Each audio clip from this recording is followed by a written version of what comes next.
할렐루야. 이 시간 비를 뚫고 정말 수고하시면서 오셨습니다. 우리 서로에게 좀 인사하시겠습니까? 비를 뚫고 오시느라고 수고 많으셨습니다. 다시 한 번 더 축복하며 인사할 때 주님의 은혜와 평강이 당신과 함께하기를 원합니다. 그렇게 축복했으면 좋겠습니다.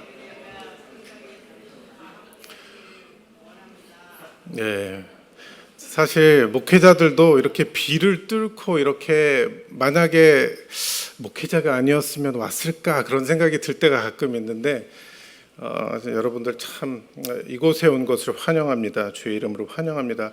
참 우리가 늘 주예전에 있을 때마다 소망하고 잘 됐으면 하는 게 우리가 예수님을 닮아가기를 늘 원하고 있잖아요. 그리고 죄에서 늘 떠나기를 원하고 더 하나님께서 주신 말씀을 붙들고 선한 영역을 끼치기를 원하는데 늘 우리 맘대로 잘 안 돼서 그렇지 다시 한번 우리가 주님의 말씀을 의지해서 나갔으면 좋겠습니다. 아멘.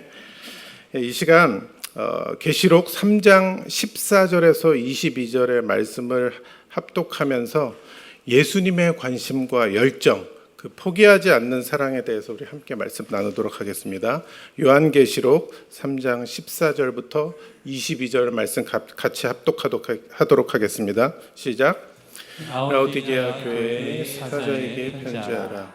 아멘이시오 충성되고 참된 증인이시오 하나님의 창조의 근본이신 이가 이르시되 내가 내 해를 아노니 내가 차지도 아니하고 뜨겁지도 아니하노다. 내가 차든지 뜨겁든지 하기를 원하노라. 내가 이같이 미지근하여 뜨겁지도 아니하고 차지도 아니 내 입에서 너를 토하여 버리리라. 내가 말하기를 나는 부자라 부유하여 부족한 것이 없다 하나 내 공고한 것과 가련한 것과 가난한 것과 눈먼 것과 벌거벗은 것을 알지 못하는도다. 내가 너를 권하노니 내게서 불로 연단한 금을 사서 부유하게 하고 흰옷을 사서 입어 벌거벗은 수치를 보이지 않게 하고 안약을 사서 내 발에 발라 보게 하라. 물은 내가 사랑하는 자를 책망하여 징계하노니 그러므로 내가 열심을 내라 회개하라. 볼지어다 내가 문 밖에 서서 두드리노니 누구든지 내 음성을 듣고 문을 열면 내가 그에게로 들어가 그와 더불어 먹고 그는 나와 더불어 먹으리라. 이기는 그에게는 내가 내 보좌에 함께 주기를 내가 이기고 아버지 보좌에 함께 앉은 것과 같이 하리라. 귀 있는 자는 성령이 교회들에게 하시는 말씀을 들을지어다. 아멘. 요한계시록 하면은 어떻게 보면 부담스럽게 다가오는 그런 신약 성경의 마지막 책일지 모릅니다. 그래서 이단들도 많이 사용하는 그런 책이기도 하고요. 이 요한계시록을 일컫는 말이 예언서이다, 또 묵시록이다, 계시의 또 책이다, 또 요한이 보낸 편지다, 여러 가지로 말할 수 있습니다. 근데 이 요한계시록은 예수 그리스도가 누구인가 하는 거에 대해서 말하기 때문에 이거를 저희가 지금 기독교 그 신학적인 교회론을 배우면서 여러 가지 신학적인 걸 배우면서 그 안에서 기독론이라고 하는 것이 예수님은 누구신가에 대한 부분인데 요한계시록에서 그거를 말씀하고 있는 거예요. 그래서 그 기독론을 기초로 해서 예수님이 누구이신가 그것을 기초로 해서 교회 공동체의 관계를 말씀하고 있습니다. 그래서 이 말씀을 듣고서 우리가 순종하는 자들은 은혜와 또 소망의 책으로 이것을 받을 수 있고요. 또 이 말씀을 읽고 불순종함으로 듣지 않고 받지 않으면은 멸망의 책, 심판의 책, 무서운 책 이렇게 느낄 수밖에 없는 것입니다. 그래서 이 책이 어떻게 우리에게 말씀하시는지 이제 1장부터 끝장 이제 뒤에까지 다 읽어보면은 많은 환상과 또 상징과 그 밖에 비유와 뭐 등등등 그런 여러 가지 의미들이 어려운 것들이 많이 있기 때문에 때로는 우리가 읽다가 지쳐서 이렇게 읽지 않는 책 중에 하나기도 하는데 오늘 우리에게 주신 말씀은 특별히 계시록 3장 14절에서 22절입니다. 이것은 라오디게아 교회에게 쓴 편지인데요. 사실은 2장부터 연결돼서 이게 묶어서 봐야 되는 거죠. 소아시아의 7교회에게 전하는 예수 그리스도의 계시의 말씀인 것입니다.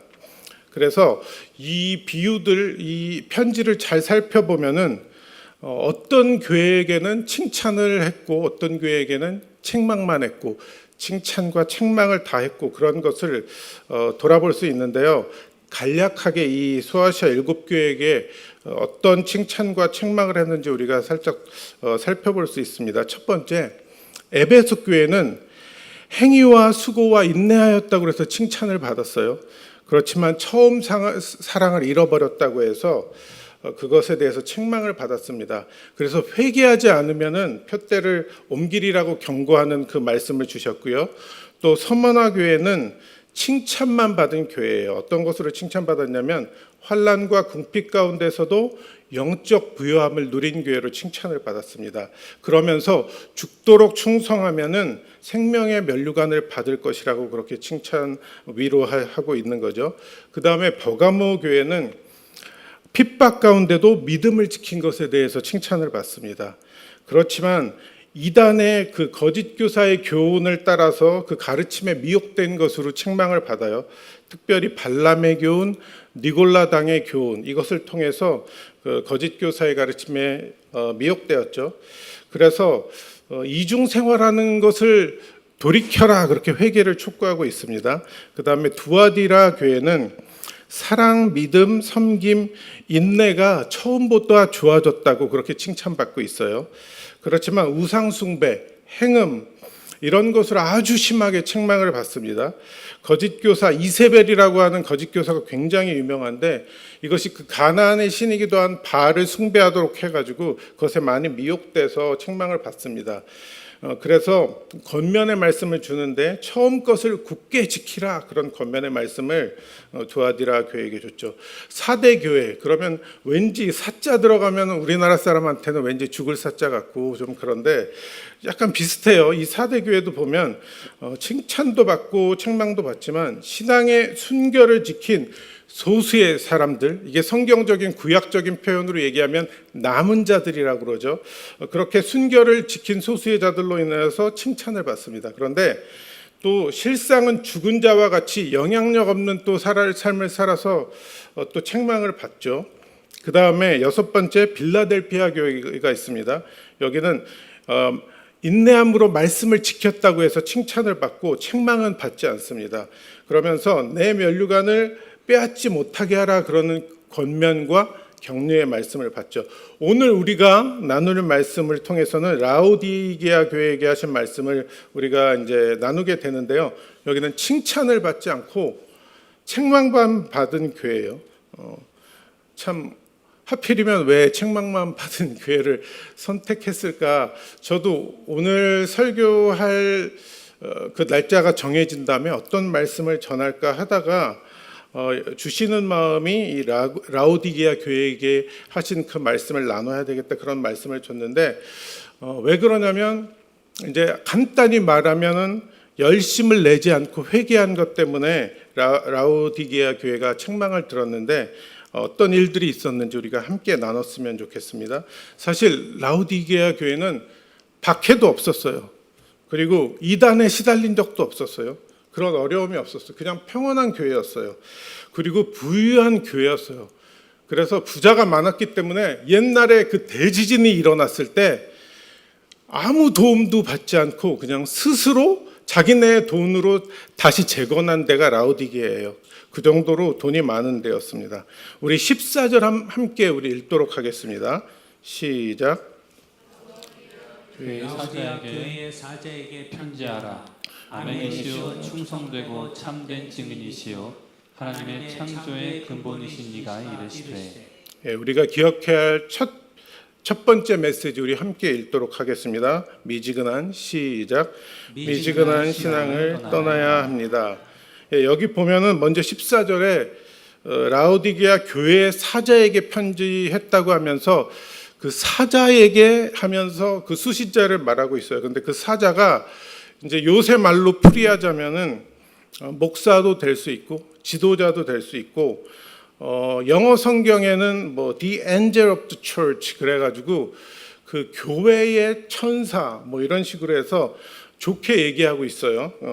그래서 그냥 간단히 말하면 이렇게 메시지를 전하는 사람, 그렇게 심부름꾼 그 정도로 우리가 생각하면 될 것 같습니다. 근데 예수 그리스도를 말씀하는 세 가지 표현이 24절에 먼저 나옵니다. 처음에 아멘이시오 그렇게 나와요. 두 번째는 충성되고 참된 증인, 그리고 세 번째는 창조주 하나님 이렇게 말씀하고 있는데, 이 아멘이시오, 이 말을 하고 계시는 분, 편지를 전하고 계시는 분이 다르게 표현하면 아멘이시오래요. 그럼 이게 무슨 의미냐면은 이사야 65장 15절 16절 우리 함께 읽어보도록 하겠습니다. 이사야 65장 16절 시작. 이러므로 땅에서 자기를 위하여 복을 구하는 자는 진리의 하나님을 향하여 복을 구할 것이요, 땅에서 맹세하는 자는 진리의 하나님으로 맹세하리니 이는 이전 환란이 잊어졌고 내 눈앞에 숨겨졌음이니라.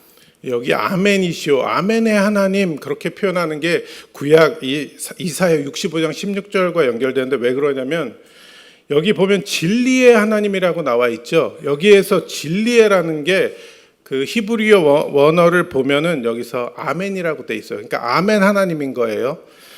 그래서 이게 원래는 아만에서 비롯돼서 아멘으로 가서 진리의 그다음에 하나님, 엘로힘 하나님, 전능하신 하나님이 이렇게 합쳐졌다고 생각하면 됩니다. 그래서 아멘이시오 그냥 그렇게 하면은 하나님을 표현하는 그런 진리의 하나님을 말하는 의미라고 할 수 있죠. 그리고 이번에 두 번째 그 충성되고 참된 증인은 계시록 1장 5절에서 요한이 그렇게 예수님을 충성된 증인이라고 말씀하고 있습니다. 그리고 세 번째 창조주 하나님, 그 예수 그리스도께서 태초에 하나님이 천지를 창조하시니라 할 때 그 하나님과 함께 있었던 그 삼위일체 하나님 중에 한 하나님이라는 것을 여기를 통해서 알 수 있는 거죠. 성경에 이거 제가 만든 말이긴 한데요. 성경에 3대 든지가 있어요. 뭐뭐든지. 3대 든지가 있는데, 첫 번째 고린도전서 10장 31절 말씀이 있습니다. 한번 같이 읽겠습니다. 시작. 그런즉 너희가 먹든지 마시든지 무엇을 하든지 다 하나님의 영광을 위하여 하라. 두 번째 디모데후서 4장 2절입니다. 시작. 너는 말씀을 전파하라. 때를 얻든지 못 얻든지 항상 힘쓰라. 범사에 오래 참음과 가르침으로 경책하며 경계하며 권하라. 그 다음에 계시록 3장 15절 같이 읽겠습니다. 15절 시작. 내가 내 행위를 아노니 내가 차지도 아니하고 뜨겁지도 아니하도다. 내가 차든지 뜨겁든지 하기를 원하노라. 여기 보면은 첫 번째는 먹든지 마시든지 무엇을 하든지. 그러니까 이게 원래 뭐든지 그러면은 두 개 중에 하나, 뭐 세 개 중에 하나, 이걸 하든 저걸 하든 이렇게 선택할 것 같은데, 여기 공통점은 다 하라는 거예요. 그래서 먹든지 마시든지 무엇을 하든지 하나님의 영광을 위해서 하라는 거고, 두 번째는 말씀을 전파해야 되는데 때를 얻든지 못 얻든지, 때를 얻을 때만 하는 게 아니라 못 얻을 때도 하라는 거죠. 그리고 오늘 계시록 3장 15절의 말씀은 차든지 뜨겁든지 하기를 원한다고 했는데, 이게 찰려면 차고 뜨거울려면 뜨거워라 이게 아니라 찰 때는 차고 뜨거울 땐 뜨겁고, 이게 다 적용되는 것을 말씀하고 있는 것입니다. 하나님께서 우리의 행위를 잘 아시는 분이시기 때문에 앞에 나왔던 창조주 하나님이라는 말이 어떤 의미인지 우리가 잘 알 수 있습니다. 창조주 하나님이 모르시는 게 뭐가 있겠어요? 그분이 근데 원하시는 것이 있어요. 첫 번째는 오늘 말씀을 통해서 비춰볼 때 악에 대해서 차갑게 결별하기를 원하십니다. 그게 이제 차든지 뜨겁든지 할 때 그 의미를 이렇게 연결해 볼 수 있습니다. 두 번째는 말씀에 대해서 뜨겁게 받아들이기를 원하신다는 것이죠. 그게 이제 차든지 뜨겁든지 할 때 그의 그 의미랑 연결되는 것입니다. 그래서 이어서 16절이 다음 말씀을 하고 있습니다. 같이 읽어볼게요. 16절 시작. 내가 이같이 미지근하여 뜨겁지도 아니하고 차지도 아니하니 내 입에서 너를 토하여 버리리라. 네, 여기 말씀을 보면은 당시 라오디게아 사람들의 상태를 표현하고 있어요. 그 교회 사람들의 상태를 얘기하고 있는 거죠. 라오디게아 사람들의 특징은, 그 교회 사람들은 뭐냐면 부족한 것이 없다고 생각했어요. 왜냐하면 부자니까 일단 뭐 목이 되게 뻣뻣했던 것 같아요. 그랬는데 하나님께서 예수 그리스도께서 또 하시는 것은 그 부자라고 생각하는 그것이 교만하고 그것이 자고한 것, 스스로 높다고 생각하는 것이기 때문에 그 상태에서 나오라고 오늘 말씀하고 있는 것입니다. 차든지 뜨겁든지 그랬는데 미지근하다 하면은 어떻게 보면 섞인 거잖아요. 차지도 않고 덥지도 않고. 근데 이제 성경에서 계속 말씀하고 있는 것은 신앙의 중립지대라는 것은 없다는 거죠. 그래서 우리는 미지근한 물이 뜨겁지도 않고 차지도 않게 마시기에 딱 좋다 이렇게 생각해서 어떻게 보면은 미지근한 것을 좋다고 생각할 수 있는데 성경에서는 그 미지근한 것이 좋지 않다고 얘기하고 있는 거죠. 그냥 기면 기고 아니면 아니고 그렇게 얘기하는 것입니다. 당시 라오디게아 지역은 지리적인 특징이 있었는데 하나는 히에라볼리라는 지역이 있었어요. 히에라폴리스라고도 하는데 그곳에서 뜨거운 온천수가 라오디게아까지 왔습니다. 그래서 히에라라는 것이 성스럽다는 뜻이 있었고 폴리스가 도시라는 의미가 있거든요. 그래서 히에라폴리스 그러면은 거룩한 도시 그런 의미가 있는 거예요. 근데 거기에서 뜨거운 물이 왔어요. 근데 그게 그냥 뜨거운 물이 아니라 되게 치료용으로 쓸 수 있는 약효가 있는 그런 뜨거운 물이었어요. 치료용 온천수였던 거죠. 또 골로새로부터 오는 물이 있었는데 그건 아주 차가운 물이었어요. 근데 이것은 식수로도 적합했고 또 차가우면서 그것에 또 필요한 치료하는 데도 좋게 쓰였다고 했어요. 근데 문제는 뭐냐면은 뜨거운 물도 오고 찬물도 오는데 이게 계속 날마다 재놓고 쓸 수 있는 게 아니라 한번 받아놓고 쭉 쓸 수 있는 게 아니라 시간이 지나면 못 쓰게 되는 거예요. 뜨거운 물이 식으면 미지근해지고 그러면서 약효가 떨어져요.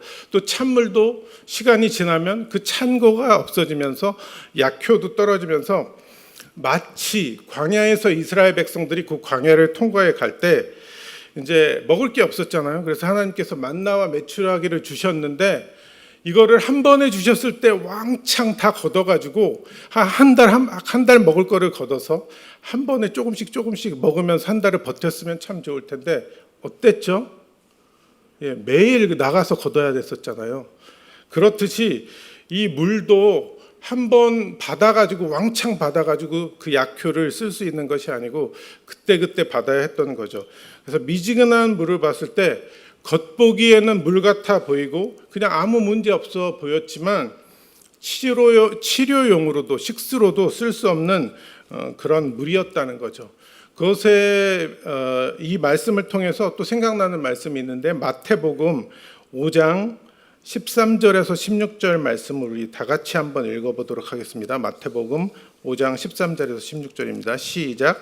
너희는 세상의 소금이니 소금이 만일 그 맛을 잃으면 무엇으로 짜게 하리요? 후에는 아무 쓸데없어 다만 밖에 버려져 사람에게 밟힐 뿐이니라. 너희는 세상의 빛이라. 산 위에 있는 동네가 숨겨지지 못할 것이요 사람이 등불을 켜서 말 아래에 두지 아니하고 등경 위에 두니 이러므로 집안 모든 사람에게 비치느니라.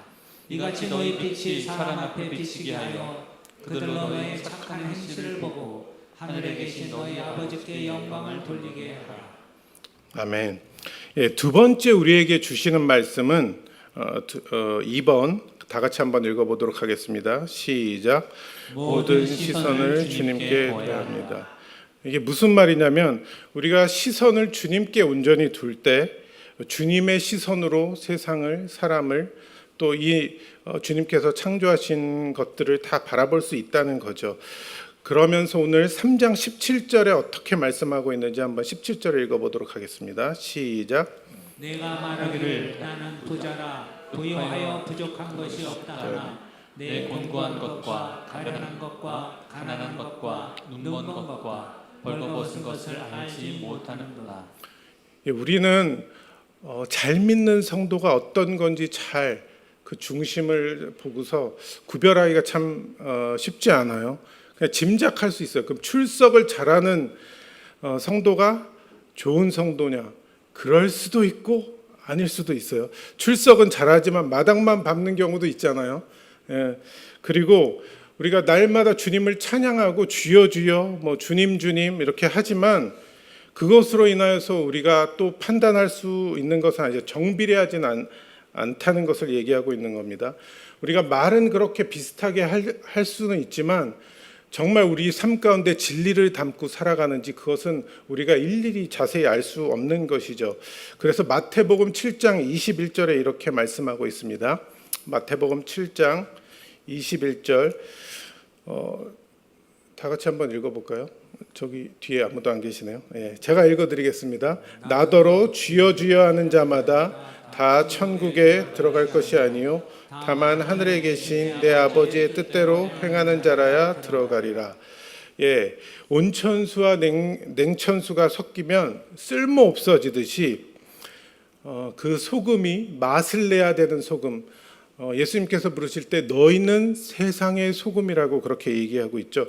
그렇지만 그것을 맛을 내지 못하면 밖에 버려져 짓밟힌다는 거죠. 우리가 그리스도인으로서 온전히 제대로 살지 못하면은 정말 그렇게 밟힐 뿐이라고 얘기하고 있습니다. 이것은 우리가 주님을 위해서 목숨을 걸고 잘 믿어서 그 잘 믿을 때 받는 핍박이랑은 좀 다른, 결이 좀 다른 얘기죠. 오히려 그렇게 살지 못하고 그리스도인인지 아닌지 그렇게 살아갈 때 우리가 그렇게 맛이른 소금처럼 살기 때문에 오히려 세상에서도 밟힌다고 얘기하고 있는 것입니다. 신앙의 중립지대는 없다고 아까도 얘기했습니다. 야고보서에서는 이거를 1장 8절에 두 마음을 품은 자라고 했어요. 양다리 걸친 거죠. 세상에도 하나, 그 다음에 교회에도 하나. 그래서 우리가 세상에 나가서는 거기에서 적응을 잘하고 거기서 어떻게 행동을 취해야지 적당히 같이 잘 살 수 있는지 너무나도 잘 압니다. 그리고 또 교회에 오면은 또 교회에서 쓰는 용어들과 익숙해져서 또 어떻게 잘 적응해 가며 사는지 잘 알아요. 그런데 정말 우리의 삶 가운데 우리가 예수님을 잘 믿는 것으로 인하여서 돈, 명예, 성공 이런 것들을 어떻게 다스리고 또 다루고 있는지 우리의 삶에 대해서는 정말 주님께서 잘 아시죠. 그렇지만 우리가 이것 자체가 돈이나 명예나 성공 자체가 나쁜 것은 아닌데 우리가 하나님의 것은 뒷전으로 밀어놓고 이것에 우리가 온갖 집중을 다해서 마음과 힘과 뜻과 정성을 다해서 돈과 명예와 성공을 향해서 달려간다면은 이것이 다른 신을 마치 섬기는 것과 같은 그런 우상이라고 말씀하고 있는 거죠. 그래서 그렇게 살아갈 때 우리가 불신자와 같다는 것입니다. 그래서 이런 자들을 오늘 요한계시록 3장의 표현대로라면 토해버린다고 얘기하고 있어요. 그 얘기는 반드시 그 심판의 날이 온다고 말씀하고 있는 것입니다. 그래서 근신하고 깨어 있으라고 얘기하는 겁니다. 라오디게아 성도들의 관점은 이랬어요. 부자이기 때문에 부족한 것이 없다. 그렇게 생각해서 이것을 주님이 말씀하실 때 이건 너의 착각이고 너의 교만이다. 너는 이 땅의 것만 본다. 너는 육신의 것만 보는구나. 이렇게 얘기하고 있는 거죠. 예수님의 관점으로는 오히려 그 17절의 말씀을 통해서 곤고하고 가련하고 가난하고 눈멀고 벌거벗은 라오디게아 사람들을 보셨던 거죠. 왜냐하면 영적인 것을 보셨기 때문에 그렇게 말씀하셨던 겁니다. 계속해서 우리 18절 같이 읽도록 하겠습니다. 시작. 내가 너를 권하노니 내게서 불로 연단한 금을 사서 부유하게 하고 흰 옷을 사서 입어 벌거벗은 수치를 보이지 않게 하고 안약을 사서 눈에 발라 보게 하라. 그래서 주님께서 권하시고 또 원하시는 것이 있어요. 세 가지가. 첫째는 물질적인 황금이 아니라 불로 연단한 정금 같은 믿음을 원하신다는 거죠. 이것을 이제 개역개정 성경에서는 순금이라고 그러죠. 개역 한글에서 정금 이렇게 얘기했는데 그럼 불로 연단한 그 정금 같은 순금 같은 믿음을 원하신다는 거예요. 두 번째는 죄를 가리고 속에 썩어져 가는 것들은 가리면서 화려한 것으로 치장하는 그런 세속적인 옷은 벗어버리고 그리스도를 통한 의의 옷을 입으라는 거죠. 그래서 회개, 죄에서 자유를 얻게 하는 그 의의 옷을 입으라고 말씀하시는 겁니다. 이것이 흰 옷을 사서 입어 벌거벗은 수치를 보이지 않게 하고라는 이 말씀의 의미가 이것인 것입니다. 또 세 번째로는 육신의 눈이 아프면 안약을 발라서 또 안과에 가서 이제 치료를 받아서 낫잖아요. 그런데 이제 영적인 눈이 멀었을 때 그것을 치료해서 눈이 열려야 우리가 마땅히 봐야 할 것을 볼 수 있게 된다는 거죠. 그래야지 분명한 신앙생활을 제대로 할 수 있다고 말씀하시면서 주께로 돌아가라, 돌이켜라 이렇게 말씀하고 있는 것입니다. 세 번째 우리에게 주시는 말씀은 다 같이 읽어보도록 하겠습니다. 시작. 주님의 책망과 징계를 오해하지 말고 열심을 내고 회개해야 한다. 19절 말씀 같이 읽도록 하겠습니다. 시작. 물은 내가 사랑하는 자를 책망하여 징계하노니 그러므로 내가 열심을 내라 회개하라. 소아시아 7교회의 그 칭찬과 책망을 살펴보면은 5교회는 다 책망을 받습니다. 경고를 받고요, 권면을 받고요, 회개를 촉구함을 받습니다. 하지만 이 또한 사랑하기 때문이라고 오늘 말씀하고 계시는 거죠. 물은 내가 사랑하는 자를 책망하여 징계하노니 19절에 그렇게 말씀하고 있습니다. 예레미야애가 3장 33절 함께 읽도록 하겠습니다. 시작. 주께서 인생을 고생하게 하시며 근심하게 하시는 본심이 아니시로다. 계속해서 잠언 3장 12절 말씀 같이 읽도록 하겠습니다. 시작. 대저 여호와께서 그 사랑하시는 자를 징계하시기를 마치 아비가 그 기뻐하는 아들을 징계함 같이 하시느니라. 우리가 인생에서 고생하는 것, 또 우리가 징계를 받고 이렇게 어떤 면에서는 되게 힘들게 사는 부분들이 있을 때가 있는데 이것이 하나님의 본심이 아니고 하나님께서 우리를 사랑하시기 때문에 때로는 책망하시고 징계하시고 있다는 거죠. 그렇다면 우리가 그 사랑에 어떻게 반응하기를 원하신다고 오늘 말씀하고 있는 거죠? 열심을 내고 회개하라고 그렇게 말씀하고 있는 것입니다. 네 번째 우리에게 주신 말씀 우리 함께 읽어보도록 하겠습니다. 시작. 성령이 그에게 그리고 나에게 하시는 말씀을 들어야 한다. 20절 같이 읽도록 하겠습니다. 시작. 볼지어다 내가 문 밖에 서서 두드리노니 누구든지 내 음성을 듣고 문을 열면 내가 그에게로 들어가 그와 더불어 먹고 그는 나와 더불어 먹으리라. 이기는 그에게는 내가 내 보좌에 함께 하여 주기를 내가 이기고 아버지의 보좌에 함께 앉은 것과 같이 하리라. 20절 말씀을 보면은 우리가 그것에 따라야 하는 행동을 요구되고 있는데요. 그 행동이 보면은 봐야 되고 들어야 되고 열어야 돼요. 그렇지만 이것을 잘 보면은 우리가 먼저 들어야지 문을 열 수가 있잖아요. 그리고 열었을 때 주님을 볼 수 있는 것이죠. 여기서 두드린다는 것은 굉장히 긴박성을 나타내는 그런 표현인데 그 정도로 마지막 때가 가까웠기 때문에 주께로 돌아가길 원하시는 거죠. 그리고 주님의 음성을 듣길 원하시는 거죠. 그러면서 Here I am, 내가 여기 있으니까 내 말을 들어라, 문을 열어라. 그 유명한 성화 중에 예전에 저희도 본 적 있나요? 설교 때 한번 말씀하신 적이 있었던 것 같은데 예수님이 문 밖에 서서 이렇게 두드리는 성화가 있는데 그 문에는 문고리가 없어서 바깥에서 열고 들어갈 수 없는 문이라는 거죠. 그래서 꼭 안에서 듣고 그것을 열어야 되는데 듣게 하신다는 것은 이제 주님께서 말씀하신다는 거죠. 노크하고 노크를 들을 수 있게 내가 열라고 또 말씀을 하시는 거죠. 그렇다면 그것에 반응을 하지 않는다면은 누구 책임이죠? 그럼 이제 그것을 듣고 열지 않는 사람의 책임인 거죠. 그러면 빼도 박도 못하는 거예요. 주님이 잘못하신 게 아니라 그렇게 반응하지 않은 사람이 잘못한 거라는 거죠. 우리 계속해서 21절 말씀 같이 읽도록 하겠습니다. 시작. 이기는 그에게는 내가 내 보좌에 함께 하여 주기를 내가 이기고 아버지의 보좌에 함께 앉은 것과 같이 하리라. 이제 이단도 이기는 자에 대한 것으로 많이 얘기를 하는데 여기 이기는 거 요한계시록에서 나와 있는 이기는 자가 얘기하는 것은 첫째 하나님의 백성들을 얘기하는 게 있고 또 한 가지는 예수 그리스도를 또 이기는 자로 얘기하고 있습니다. 그래서 주님의 포기하지 않는 사랑처럼 우리 또한 주께로 돌이키는 일을 포기하지 않는 것을 의미하는 것입니다. 그래서 하나님의 백성들이 주어지는 그 영생, 그리스도의 통치에 포기하지 않고 돌이키고 죄로부터 멀어지고 그렇게 했을 때 그 예수 그리스도의 통치 안에 참여할 수 있게 된다고 말씀하고 있는 것이죠. 그래서 우리가 전도도 하고 선교도 하고 지금도 탄자니아에 나가 있듯이 한 영혼의 생명을 귀하게 여겨서 정말 돈 많이 들여서 거기 가서 비행기 타는 시간 다 빼면 3일밖에 안 있는데 사람들이 보면 이거 굉장히 비효율적이지 않냐 그렇게 얘기할 수도 있습니다. 그렇지만 이 한 영혼의 생명 때문에 그런 것을 행하는 것이죠. 그래서 우리가 아까 그 3대 든지 중에 때를 얻든지 못 얻든지 복음을 전하라고 하신 그 말씀처럼 우리가 말로도 전해야 하고 전도지로도 전해야 합니다.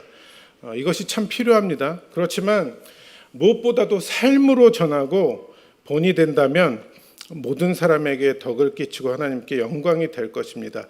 요한복음 13장 34절에서 35절 같이 읽도록 하겠습니다. 시작. 새 계명을 너희에게 주노니 서로 사랑하라. 내가 너희를 사랑한 것 같이 너희도 서로 사랑하라. 너희가 서로 사랑하면 이로써 모든 사람이 너희가 내 제자인 줄 알리라. 예, 여기 보면은 너희가 서로 사랑하면 이로써 모든 사람이 너희가 내 제자인 줄 알리라 그렇게 말씀하고 있습니다. 우리가 그러면 사랑하지 않으면 우리가 제자인 줄 세상 사람들이 당연히 모르겠죠.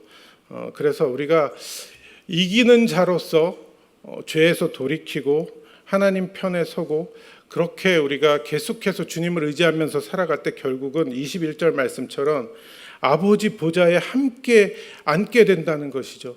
그 하나님의 통치를 맛보게 된다는 거죠. 하나님의 나라를 우리가 경험하게 된다는 것입니다. 계속해서 마지막 22절 함께 읽도록 하겠습니다. 시작. 귀 있는 자는 성령이 교회들에게 하시는 말씀을 들을지어다. 예, 세상에 귀 없는 사람이 거의 없죠. 거의 다 있는 것으로 하지만 이것은 그 들을 귀 있는 자라는 것은 말씀을 강요해서 얘기하고 있는 것이 아니라는 것을 우리가 알 수 있습니다.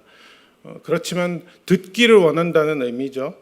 성령이 교회에게 하시는 말씀이 있는데 그것을 듣지 않는다면은 역으로 생각하면 위험에 빠질 수 있다는 위기에 빠질 수 있다는 그런 의미입니다. 그러면서 우리가 생각할 것이 심판날은 반드시 온다는 것이죠. 오늘 말씀을 통해서 우리를 향한 주님의 관심과 열정, 포기하지 않는 사랑을 보았습니다. 언뜻 보면 차든지 뜨겁든지 이것만 얘기하고 있는 건데 우리를 징계하심으로 책망하심으로 여전히 우리를 사랑하고 계신 그 하나님을 나타내고 있습니다. 우리가 주님의 말씀에 순종해서 포기하지 않고 미지근한 신앙에서 떠나면 모든 시선을 주님께 돌리면 주님의 책망과 징계를 오해하지 않고 열심을 내고 회개하면 또 성령이 교회에게 하신 또 나에게 하시는 말씀을 우리가 계속해서 듣는다면은 이것이 지적 동의에서 끝나지 않고 이것을 우리의 죄로부터 돌이키는 삶으로 실천해 나갈 때 각자에게 하신 말씀을 통해서 우리가 승리하리라고 믿습니다. 우리가 이제 삶으로 돌아갈 텐데요. 가정으로 돌아가고 직장으로 돌아가고 또 우리가 지역사회 여러 관계로 또 돌아갑니다. 하나님의 사랑과 하나님의 나라 그리스도의 통치를 누리시는 저와 여러분이 되길 축원합니다. 예, 함께 기도하겠습니다.